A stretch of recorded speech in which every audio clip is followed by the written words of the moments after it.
Alors voilà, dans l'épisode précédent, on a vu pour le vocabulaire tout ce qu'il y avait à savoir. Donc on a vu les noms de domaine, le on-page, off-page, les headings. On a eu pas mal de choses. Je vous fais tout défiler comme ça vous voyez un peu. Et dans cet épisode, on va voir la stratégie et la structure qu'il faut utiliser quand on veut faire une boutique en e-commerce qui soit optimisée pour le référencement organique et pour faire du SEO. Voilà, donc stratégie et structure. Le but, c'est vraiment de vous montrer à quoi ça ressemble une boutique qui est axée sur le SEO et quelle stratégie est-ce qu'il faut adopter. On va voir plein de petits points. Tous ces points, ils seront détaillés encore dans d'autres épisodes et le but, c'est pas d'approfondir ces points, c'est vraiment de vous donner une vue d'ensemble. Donc on va commencer. Vous avez votre site et dans votre site, le but en SEO, c'est d'abord des pages.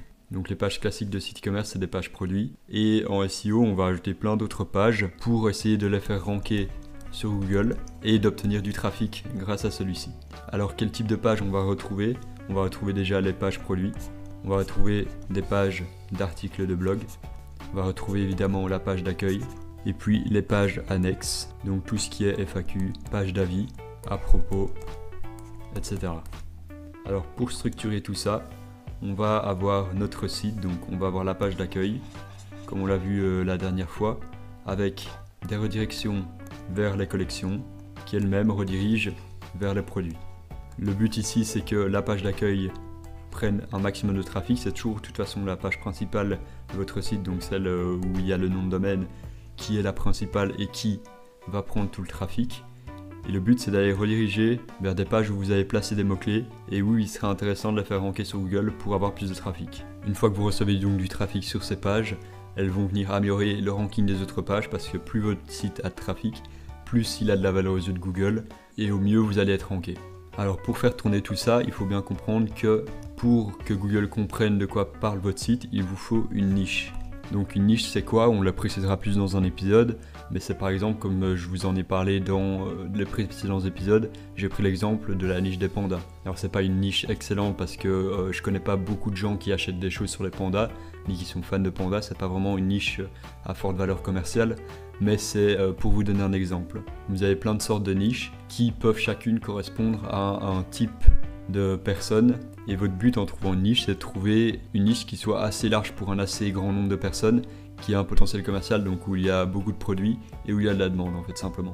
Alors pour faire votre site, il ne faut pas le faire n'importe comment. Vous allez devoir suivre une structure sur les pages. Pour faciliter tout ça, je suis parti sur le thème Shopify Venture, parce qu'il permettait donc d'avoir pas mal de produits sans que ça devienne dégueulasse. Mais c'est clair qu'il n'était pas suffisant parce que notamment j'ai eu des problèmes avec lui, il est assez lent. Dès que vous avez pas mal de produits dessus et que vos sites commencent à être assez gros, Venture, on voit ses limites. Donc en fait, moi ce que je fais, c'est que j'ai travaillé avec un développeur donc pour l'améliorer. Et donc on a ajouté plein de choses pour correspondre exactement aux besoins d'une personne qui fait du SEO et qui a beaucoup de produits sur sa boutique. Alors ce Venture, on l'a pas mal modifié.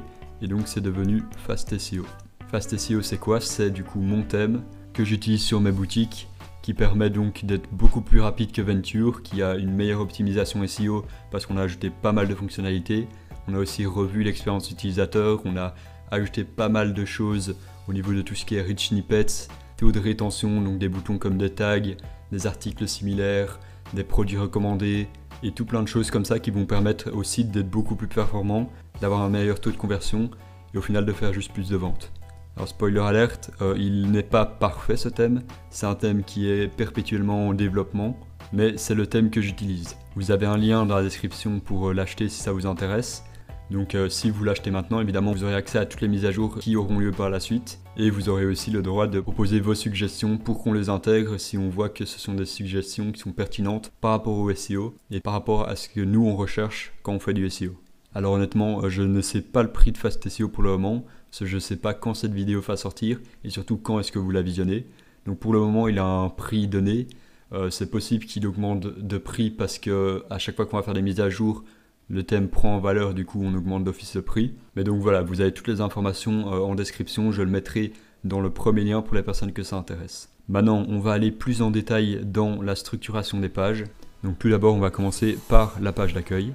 Donc votre page d'accueil, qu'est-ce que c'est le but dessus? Le but c'est de présenter votre site et de rajouter assez de contenu pour faire comprendre à Google de quoi votre site parle.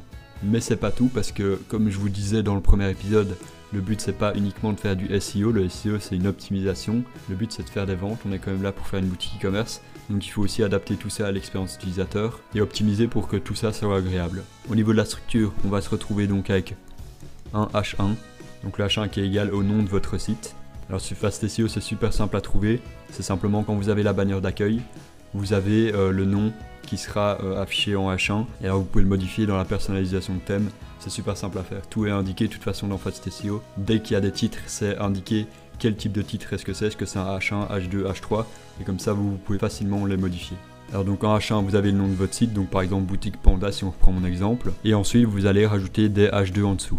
Donc des H2 ça peut être des noms de collection, des titres de présentation, donc par exemple à propos de nous, notre histoire, des choses comme ça, ou même si vous souhaitez déjà des produits. Les H2 ils sont importants en SEO parce que c'est vraiment ce qui va montrer à Google de quoi votre site parle, donc non seulement vous avez le H1 qui est le titre de votre site, mais les H2 ils vont permettre de structurer la page et de faire comprendre à Google quel est l'intérêt de votre site. Donc pour les H2 vous devez vraiment faire attention à la sélection des mots, il faut rester dans le même cocon sémantique que votre niche pour faire en sorte que pour Google ça soit clair et lisible. Alors ça c'est la structure. Vous pouvez même mettre des H3 si vous devez sous-structurer plus de choses. Mais maintenant on va voir un peu plus dans le concret qu'est-ce que ça donne. Donc dans le concret vous avez votre nom de site, des collections présentées. Vous devez faire des paragraphes, donc de textes libres ou des textes avec des images pour parler de votre site, pour ajouter du contenu, pour dire de quoi il s'agit. Si vous avez des pandas, de peut-être raconter des histoires sur les pandas, de rajouter du contenu en gros pour faire comprendre à Google de quoi votre site parle, c'est super important. Plus vous aurez de contenu, mieux ce sera aux yeux de Google. Après pour l'expérience utilisateur, vous pouvez aussi ajouter des avis.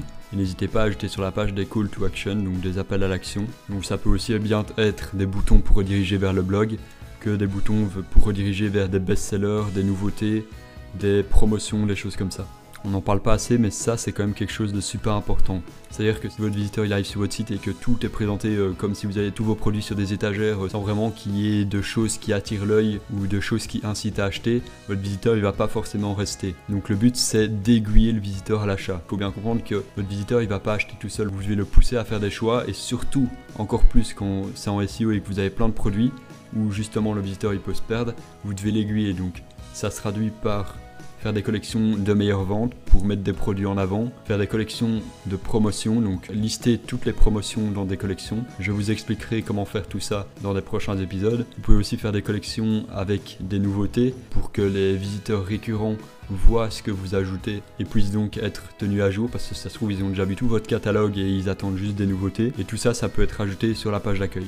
Voilà, alors maintenant on va passer à la deuxième page la plus importante, c'est la page collection. Donc pour la page collection, vous allez de nouveau avoir cette fois pas le nom de votre site en H1, mais le nom de la collection. Alors pour ceux pour qui ça paraît un peu flou de quoi je parle, sachez que tout ça avec Fast SEO, vous n'avez pas besoin de le faire. Fast SEO en fait a déjà toute cette structure de mise en place pour justement que vous n'ayez qu'à vous connecter, qu'à remplir les informations dans la personnalisation de thème et puis votre site est déjà optimisé pour le SEO. Donc le nom de collection comme je disais et ensuite vous avez tous vos produits qui sont présentés avec leur nom juste en dessous qui sont en H2. Donc de nouveau on retrouve la structure H1 titre de la page, donc ici le nom de la collection, H2 contenu de la page, donc ici les titres de produits. Ensuite pour la collection c'est pas tout parce que si vous avez juste des titres de produits pour les collections c'est pas terrible. Donc ce qu'on fait souvent c'est qu'on ajoute du contenu à la collection. Donc ça quand vous créez une collection sur Shopify vous pouvez écrire une description et là il va falloir vraiment écrire une grosse description parce que c'est vraiment ce qui va faire ranker votre collection par rapport à vos concurrents. Quand on dit collection, par exemple, si vous voulez ranker sur un mot-clé qui est bonnet panda, et ben vous allez parler des bonnets panda, vous allez parler de panda, vous allez parler d'hiver parce que c'est en hiver qu'on met des bonnets, vous allez parler de en quelle matière sont faits vos bonnets,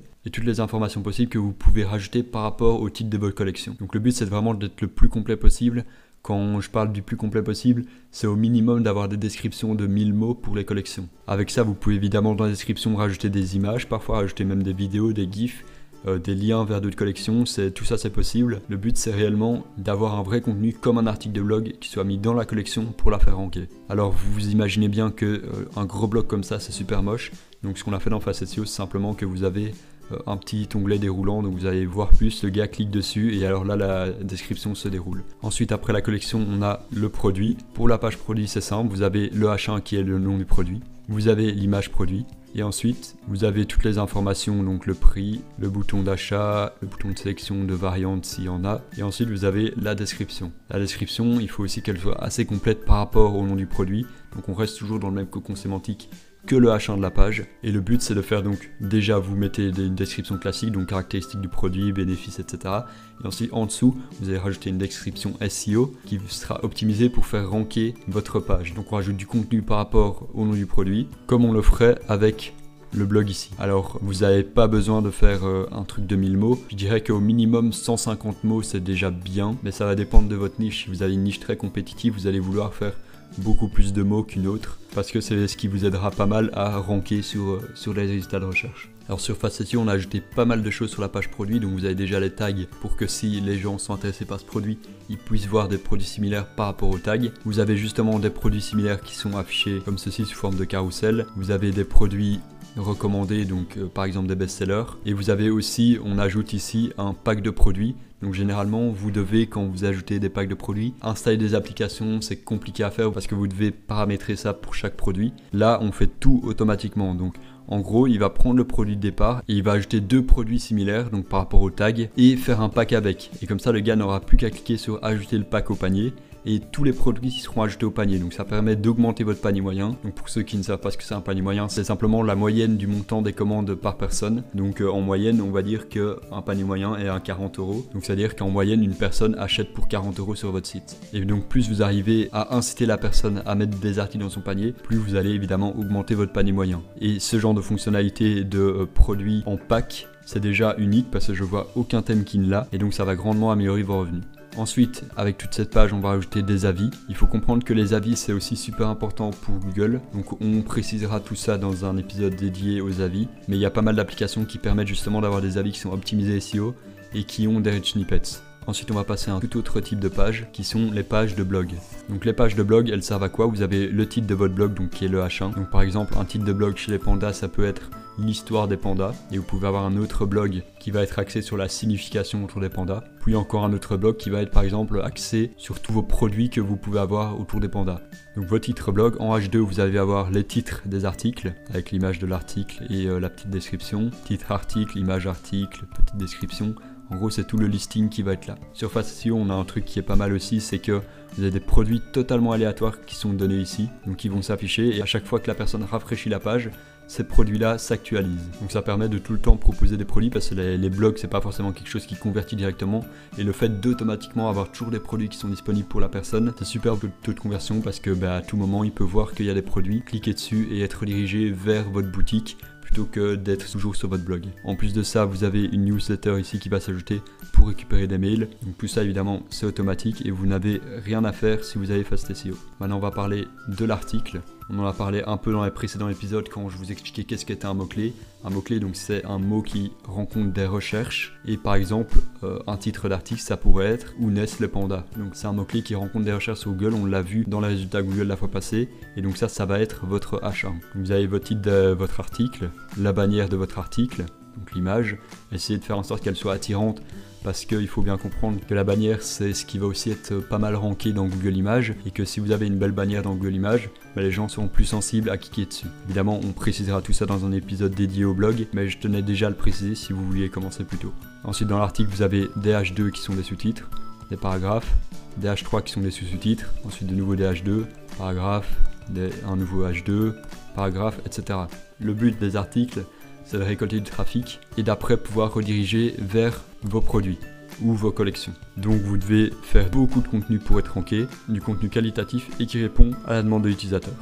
Voilà, donc ça c'est pour la structure des pages, donc j'imagine que vous commencez à comprendre un peu comment tout ça s'agence. Maintenant si on regarde tout ça d'ensemble, on se dit que c'est bien d'avoir du contenu, mais il faut quand même que le contenu il ait des boosts. Donc on va parler des boosts. Qu'est-ce que c'est les boosts? Les boosts c'est ce qui va vous permettre quand vous débutez surtout de faire grossir votre site beaucoup plus rapidement.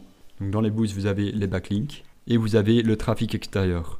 C'est les deux boosts, en tout cas white hat, qui existent et qui seront les plus efficaces pour faire ranker votre site au début. Donc pour les backlinks, on en a déjà un peu parlé de vocabulaire, mais le but c'est d'aller chercher des liens chez d'autres sites qui sont meilleurs que vous pour montrer à Google que votre site est important parce qu'un autre site vous valide. Et le trafic, ça c'est toutes les autres méthodes qui existent pour faire venir du trafic chez vous. Donc vous avez aussi bien la publicité que le SMO, donc Social Media Optimization.